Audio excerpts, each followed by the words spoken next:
നമസ്കാരം. ലോകശ്രദ്ധ മുഴുവൻ പശ്ചിമേഷ്യയിലെ യുദ്ധസമാനമായിട്ടുള്ള സാഹചര്യങ്ങളിൽ തങ്ങി നിൽക്കെ കിഴക്കൻ ഏഷ്യയിൽ പുതിയൊരു പ്രകോപനത്തിന് തിരികൊളുത്തിയിരിക്കുകയാണ് ഇപ്പോൾ ഉത്തര കൊറിയ.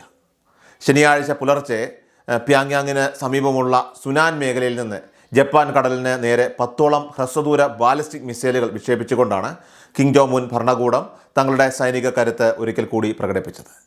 ഏകദേശം 380 കിലോമീറ്റർ ദൂരം പിന്നിട്ട ഈ മിസൈലുകൾ ദക്ഷിണ കൊറിയയിലെ പ്രധാന സൈനിക കേന്ദ്രങ്ങളെയും തന്ത്രപ്രധാനമായിട്ടുള്ള തുറമുഖങ്ങളെയും നിമിഷനേരം കൊണ്ട് തകർക്കാൻ ശേഷിയുള്ളവയാണെന്ന് പ്രതിരോധ വിദഗ്ധർ മുന്നറിയിപ്പ് നൽകുന്നു.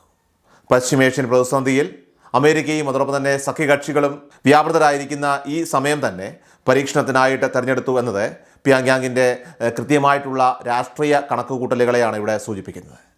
അമേരിക്കയും ദക്ഷിണ കൊറിയയും സംയുക്തമായി നടത്തുന്ന ഫ്രീഡം ഷീൽഡ് എന്ന സൈനിക അഭ്യാസത്തിനുള്ള ശക്തമായ മറുപടിയായാണ് ഉത്തര കൊറിയ ഈ നീക്കത്തെ വിശേഷിപ്പിക്കുന്നത്.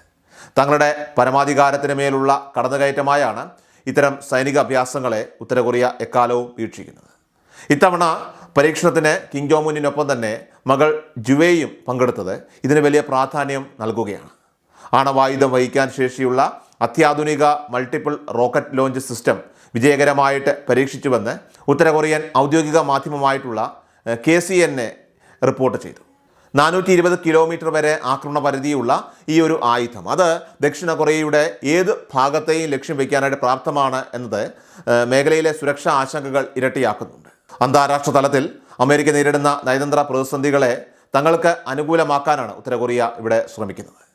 നിലവിൽ പശ്ചിമേഷ്യയിൽ ഇറാനും ഇസ്രയേലും തമ്മിലുള്ള സംഘർഷങ്ങളിൽ വാഷിംഗ്ടൺ പൂർണ്ണമായിട്ട് ശ്രദ്ധ കേന്ദ്രീകരിച്ചിരിക്കുകയാണ്. ഒരേ സമയം രണ്ട് വ്യത്യസ്ത ഭൂപ്രദേശങ്ങളിൽ സൈനികമായി നയതന്ത്രപരമായിട്ടും ഇടപെടേണ്ടി വരുന്നത് അമേരിക്കയെ സംബന്ധിച്ചിടത്തോളം വലിയ വെല്ലുവിളിയാണ്.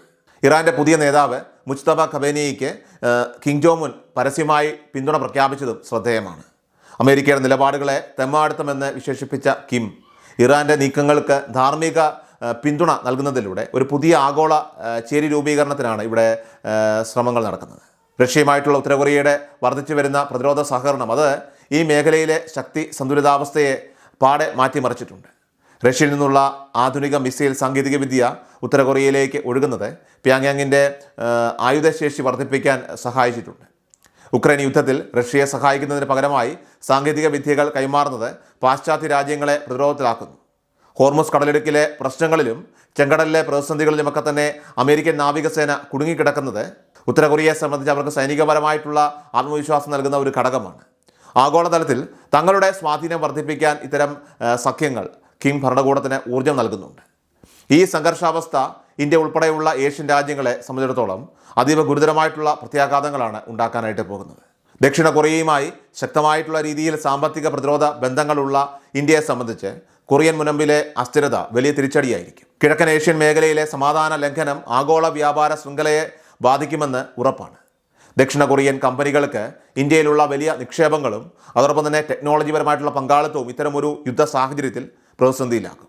കൂടാതെ ഇറാൻ അമേരിക്ക സംഘർഷത്തോടൊപ്പം ഉത്തര കൊറിയ കൂടി പ്രകോപനം തുടരുന്നത് രാജ്യാന്തര വിപണിയിൽ ക്രൂഡ് ഓയിൽ വില കുത്തനെ ഉയരാനായിട്ട് കാരണമായേക്കാം. പശ്ചിമേഷ്യയിലെ യുദ്ധകാഹളം അത് ഏഷ്യയുടെ മറ്റ് ഭാഗങ്ങളിലേക്ക് പടരാതിരിക്കാൻ ലോകശക്തികൾ എത്രത്തോളം നയതന്ത്ര ജാഗ്രത പുലർത്തുമെന്നതാണ് ഇനി കണ്ടറിയേണ്ടത്. ഓരോ മിസൈൽ വിക്ഷേപണവും കേവലം ഒരു പരീക്ഷണമല്ല, മറിച്ച് ലോകത്തിന് നൽകുന്ന ഒരു വലിയ ആഗോള യുദ്ധത്തിൻ്റെ മുന്നറിയിപ്പ് തന്നെയാണ്. ഉക്രൈൻ, പശ്ചിമേഷ്യ, ഇപ്പോൾ കൊറിയൻ മുനമ്പ് എന്നിങ്ങനെ 3 മുന്നണികളിൽ ഒരേ സമയം സംഘർഷങ്ങളൊക്കെ പുകയുന്നത് രണ്ടാം ലോകമഹായുദ്ധത്തിന് ശേഷമുള്ള ഏറ്റവും വലിയ സുരക്ഷാ ഭീഷണിയായിട്ട് മാറിയിരിക്കുകയാണ്.